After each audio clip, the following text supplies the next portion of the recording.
A very pleasant morning, dear students. And in the previous class, we have studied The Summit Within by H.P.S. Ahluwalia. And we need to complete the textual exercises related to the lesson in our interactive session, because now you can't properly understand. Because if you have any queries, if you wanted to learn something more about the grammar points, it would be very easy for you if it is interactive session. So let's learn the next poem, The Schoolboy. After The Summit Within, on page number it's 84. If you open from your textbooks 84 page number, you come across the title The Schoolboy. Being a school girl and a boy, how do you feel coming to school and learning the lessons? I think many of you like it, and most of you might be missing the school right now, isn't it? You feel like learning the lessons coming to school, isn't it? And in this particular poem, how this schoolboy feels about the school learning. Okay, does he like it or he doesn't like it? We will come to know. And it's been written by William Blake.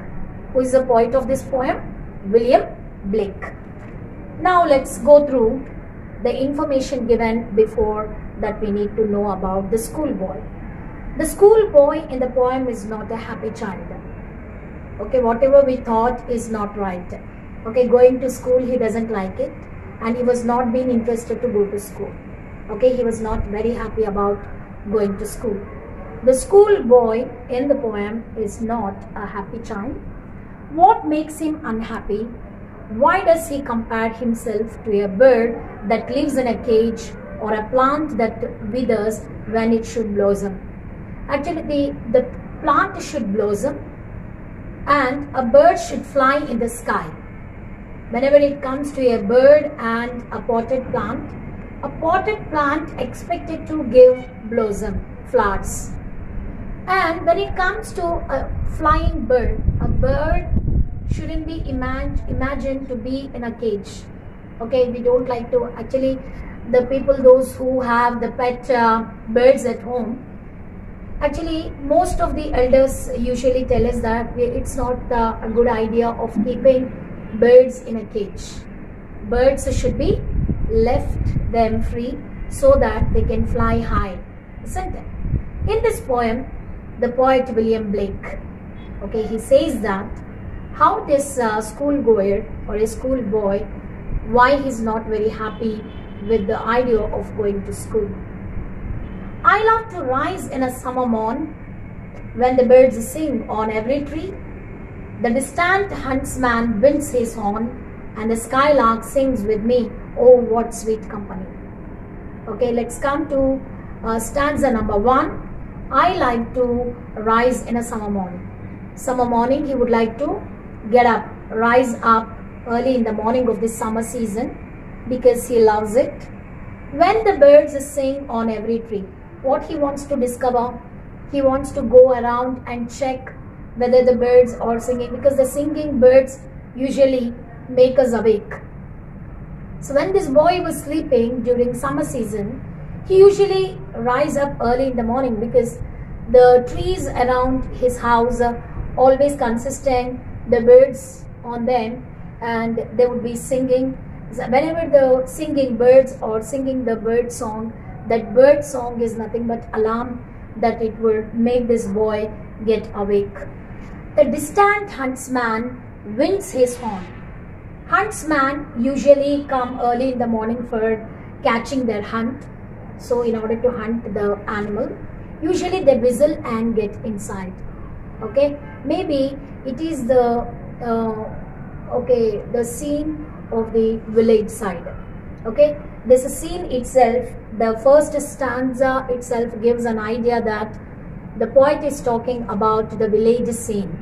Especially in villages, the houses are located at one particular place, having hamlets, okay, or small little area is occupied by people. They usually having the houses close by, and around their houses okay, the settlement of the people, there would be found certain trees, okay, and on the top of the trees we can see the singing birds, and the skylark sings with me. Who sings with him? Skylark. Skylark is one of the singing birds. Oh, what sweet company. Who has given him the company? The skylark. The bird has given him the company. Two important, actually three major things he was William Blake is explaining here. One is, he means I love, in the sense William Blake loves to get up. He's talking about his childhood days. He used to get up early in the morning of the summer season. During summer season, usually what is the way of getting up from the morning is, usually the singing birds sings from the distant trees, and those singing birds will wake him up, and the distant huntsman, distant means far away, the huntsman gets into the village from far away lands, and he winds his horn. He used to blow his horn. Winding his horn, in the sense, or winding his horn is nothing but making the honking noise of the horn. And the skylark sings. Skylark is also one of the singing birds. Okay, it sings for this boy and it gives him a very good company. Let us come to the second stanza of the poem. But to go to school in a summer morn, oh, it drives all joy away. Under a cruel eye outworn, the little ones spend the day in sighing and dismay. Now the second stanza is talking regarding the school work. Okay, when a boy goes to school, usually there the teacher's cruel eye, okay, would focus on the people, on the children. Okay, but going to school during the summer season is really boring. He never gets interested to go to school during summer season, because it takes away all his joy. It drives out, or it drives all his joy from him. It takes away all the joy from him. Okay, because during summer season he just wanted to stay back at home and enjoy that huntsman's whistling sound, or huntsman's horn, blowing of horn, and the singing birds which are giving him a very good company, especially the skylark. Please underline the words. Distant means far away, and skylark, it's a singing bird. Company is nothing but the togetherness. Okay, the skylark, the bird, gives him a very good company. Let us come to the second stanza. But going to school in summer morning, oh, it drives off all my joy. Okay, it takes away all his joy from him. Under a cruel eye outworn. Here, when you come across the word or the sentence or one particular line, under a cruel eye outworn is, whose cruel eye is talking about? The teacher's cruel eye outworn. It always gives him trouble. Teacher always nags the children to do the work. She always suggests the children to do the work. So doing hard work, doing difficult hard work at school really cause him to get boring. Okay, he is caused to get a kind of dismay as well as sighing. Children, especially the small kids, okay, the school goers, doesn't like the idea of going and sitting in the classroom or four-walled classroom and listen to the teacher and do the work. Okay, during summer season, the children must stay home. According to William Blake, the poet of this poem is stressing on, he's emphasizing on the point that the child has to enjoy his childhood and every bit of his time should be enjoyed. He's also giving an idea that nature itself is a teacher to the child. Okay, we learn at our mere age, we will be learning most of the things when we are get exposed to the nature. Nature is the first teacher to any small kid. Okay, mother is the first teacher, we always believe. But before your mother, the nature itself will give you certain ideas how you have to lead your life. Then comes into the scene your mother, and third place is occupied by your teacher. Before you get into the school to learn the lessons, you need to learn certain lessons from the nature. He likes to learn most of the things from nature. He doesn't like to go to school, especially during the month of summer. Okay, the summer season in different places of the country varies. It changes. Okay, because the summer in all Asian countries starts from February to February. Even February also we can have autumn season sometimes. Autumn season is extending up to February. At the end of the February, we will be getting into summer season, isn't it? During summer season, he just wanted to stay at home and he just wanted to learn the lessons. Or then at times, sighing means, okay, feeling bored or having regret. Okay, letting or let out the breath with lots of difficulty is nothing but sighing. And what is dismay? Dismay means such a kind of strange thing, and it's somewhat surprising. And dismay is nothing but the most miserable time. Okay, a miserable condition. Okay, he doesn't like to stay in the school instead of staying at home. Let us come to the third stanza. Or then at times I drooping sit and spend many an anxious hour, nor in my book can I take delight, nor sit in learning's bower, and worn through with the dreary shower. Okay, what did he say? Please underline the word drooping. Drooping in the sense bending down. Spending many anxious hour. Anxious means excitement. What is anxious? Being excited.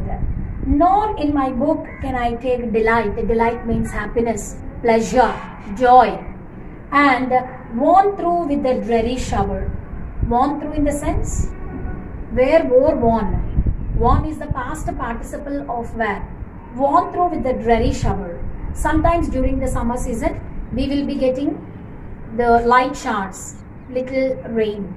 Okay, sometimes it can be drizzling and sometimes it can be light rain. Okay, let us move on through this third stanza of the poem. What is this third stanza is talking about?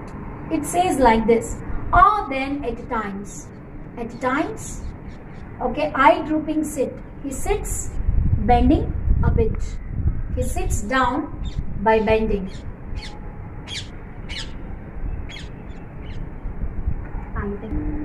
Sometimes he used to sit drooping himself down and spend many anxious hours. Why he spends many anxious hours? Because nor in my book can I take delight. Nor in my book can I take delight means he finds no happiness. He finds no joy whenever he is reading the book.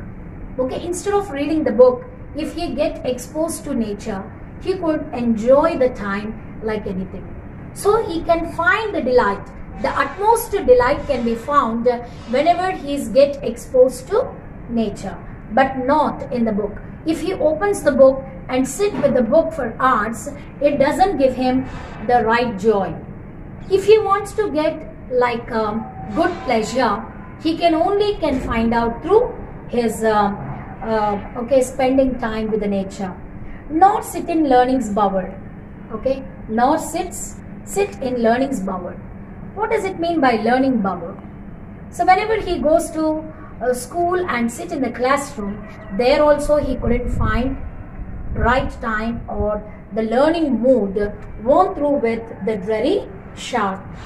If he comes out, sit in learning's bower. Suppose if he comes out and take his book and started learning out from his book, he never even get the right joy. Worn through with the dreary shower. Sometimes when he is sitting out and learning a book or concentrating his lessons from the book by sitting outside, okay, sometimes he expected to have rain. That rain only will causing him light delight. A little bit of happiness he gets through the shower whenever that slight rain is falling on him. Otherwise, he never find anything good. Understand? Now, how can the bird that is born for joy sit in a cage and sing? Suppose to take, he is comparing himself to a flying bird. Instead of flying a bird, if the bird is sitting for hours together in a cage, okay, his freedom is limited. his freedom is curtailed. Curtailed in the sense limited, controlled, regulated. The freedom, when it comes to freedom, the freedom should be enjoyed.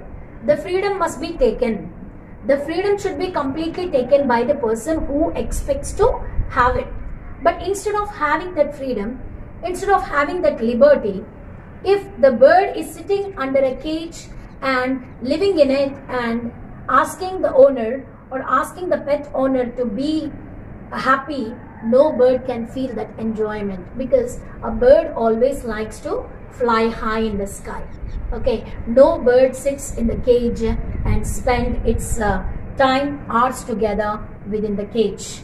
How can a child when fears annoy but droop his tender wing and forget his youthful spring? How can a child when fears annoy? Okay, no child likes to be annoyed. Suppose if you go to school, if you have not done the work on time, your teacher will keep quiet? No. The teacher would like to try to make you understand the concepts, and she will try to complete the lessons or complete the work and which is got pending, isn't it? So whenever a child goes to school, okay, the teacher's voice or the teacher's annoyance will make him complete the work. Usually teacher never always speak to the child in a very lovable manner. So whenever it is required, we use that okay, great conciliation, and we will be giving so much of love, and with the tender feelings we will be making the child to learn.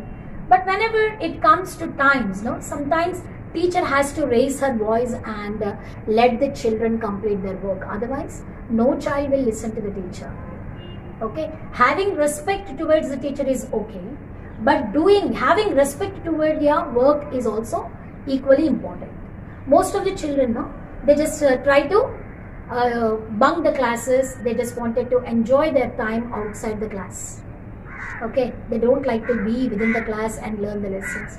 Unless we use little force, you never do the work. But this boy says that I don't like if the teacher gets annoyed upon me. Okay, if anyone causes me fear to complete my work, I don't like that idea, he says. Okay, this boy, William Blake, the poet of this poem, says that, okay, how can the bird that is born for joy, how can the bird that is born for joy sit in a cage and sing? Blake, the poet, says that, how can the bird that is born for joy, actually the bird is born for its joy, but sit in a cage and sing. No bird can sit within the cage and sing. In the same way, he attributes the qualities of the bird to him. Okay, he says that he compares himself to a bird, and cage is nothing but the school. Okay, and the bird is kept in a cage and ask him to enjoy. No child will go to school at his early years of his age. Nowadays, 3 years itself the children is sent to school for studies. Okay, it's not a good idea, he says. Mere aged child is not supposed to be sent to school. Still he has got time to go to school. How can a child when fears annoy but droop his tender wing? Okay, he droops or he bends his tender wing within the cage and forget his youthful spring, and he forgets his youthful spring. Okay, all his youthful days he has to spend according to his will. Okay, and drooping one's wing, the tender wing within the cage and kept for hours, is nothing but sending the child at mere age to school is not at all a good idea. Parents, you need to think about your small kids. You're not supposed to send your children, okay, at their mere age to school. Still they have got time. In this poem, I think you might have learned and understood how the schoolboy is expressing his feel of going to school. Okay, no child must be sent to school at his early age. Okay, this poem's last stanza will continue in the next class. Until then, goodbye. Take care.